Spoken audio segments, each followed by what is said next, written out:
Thank you firstly tonight to Rowan Dean, who stood in for me last night, Monday night, because over the weekend I lost a dear friend to cancer after a very valiant 6 months fight. She was 48 years of age and she'll be sadly missed by all her many friends like me and her surrogate family in country Victoria, Tony and Tash, and their three wonderful, wonderful boys.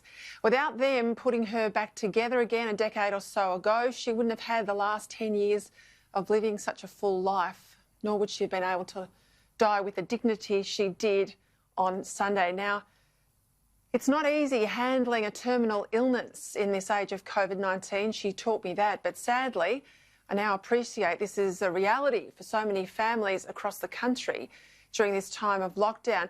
As hard as it was to say goodbye to our friend, her death was anticipated. We knew, sadly, it was coming. Not so over the weekend when another very close girlfriend and her husband lost their gifted and adored 16-year-old son to suicide.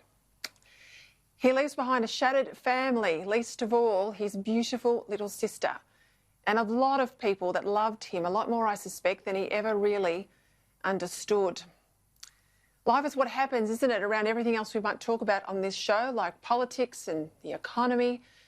And it's days like Sunday that put it all into perspective as people now navigate what it will be like to farewell those they love at a time like this when officials tell us being together, even simple human contact, can be so deadly. So too, I guess, as events have shown, is loneliness and isolation. I have promised his mum that we'll have more to say on the subject of suicide and young men, boys really, boys like her son. And she will be a strong voice in all of this, I have no doubt, because she has extraordinary character and strength. But that's for another time.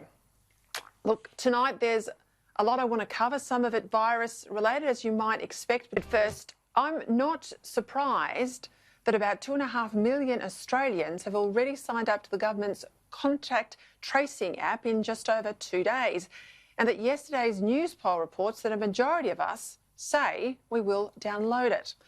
I'm not surprised for a couple of reasons.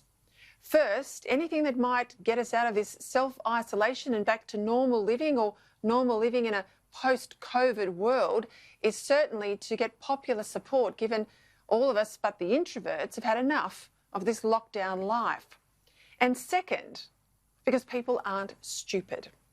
They know that depending on what apps we use and what functionality we have turned on or off, what CCTV camera we might walk by, how often we use our car's GPS, how much we update our lives on Facebook or Instagram, they know that right now, more about who we are, where we are, who we are with and what we're interested in is known about us now than this app will ever know or retain. Worse is that all of this information that's harvested from our smartphones and online life is often sold on and commercialised, unlike this app, which only exists to save lives. Now, I'm as protective of my online privacy as anyone. I don't have many public accounts. I shut off the geolocator on my phone, and I've had plenty of intelligence briefings to know just how much information you can find out about someone just by looking at their digital footprint. So my natural inclination with all of this stuff is to opt out rather than opt in. Indeed, I'm one of the 10% of Australians who opted out of the My Health record last year because I didn't believe the privacy settings were as good as they should be for sensitive medical records. But I give this app a tick, and here's why. First, it's not an opt-out system, it's an opt-in. It's voluntary to download, and should you end up testing positive for the virus, even with this app storing information about you, you have to give a second level of permission before the information stored on your phone can be accessed to alert people that someone they might have had contact with, i.e. you, has tested positive. There's a lot of misinformation out there too about how this app works in practice. Now, once downloaded and with your Bluetooth on, This phone, your phone, makes contact with other phones in your vicinity that similarly have the app downloaded. This is what the tech heads call the digital handshake, one mobile phone talking to another mobile phone. And it keeps this information on your phone if the handshake with the other phone is within 1.5 metres or closer to you, and that handshake has been 15 minutes or longer. That's the distance and the time, of course, that experts say is needed to transmit this infection. The fact that this information, the digital handshaking your phone does each day and every other phone it handshakes with, the fact that this information is stored on your phone and not elsewhere is critically important. This means that the information stored on your phone can only be accessed by you. No one else can get at it. And it requires you to give permission, and presumably you would want to do that if you ended up testing positive. You need to give permission to the authorities to then let others know that they could have been infected by you as well.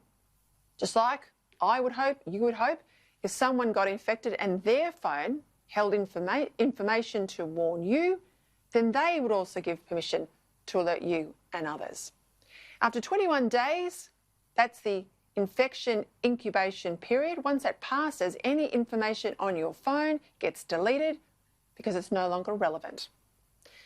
Now, as I said, I'm comfortable with all of that.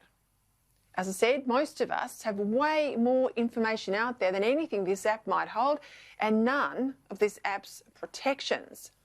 To date, trying to track down people who might have contact with a COVID positive person has needed hundreds of hours of medico-detective work, and it relies on all of us to be able to remember anyone we might have had contact with. Now, that might be easy enough in this lockdown phase, but it's going to be much harder when restrictions start to ease.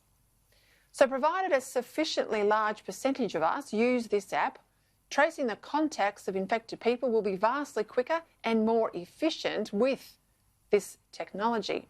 And it's particularly important to those carriers who have no symptoms but unwittingly are spreading the disease. Being able to keep virus infections at bay and to quickly jump on any spread is critical to being able to get the economy back up and running.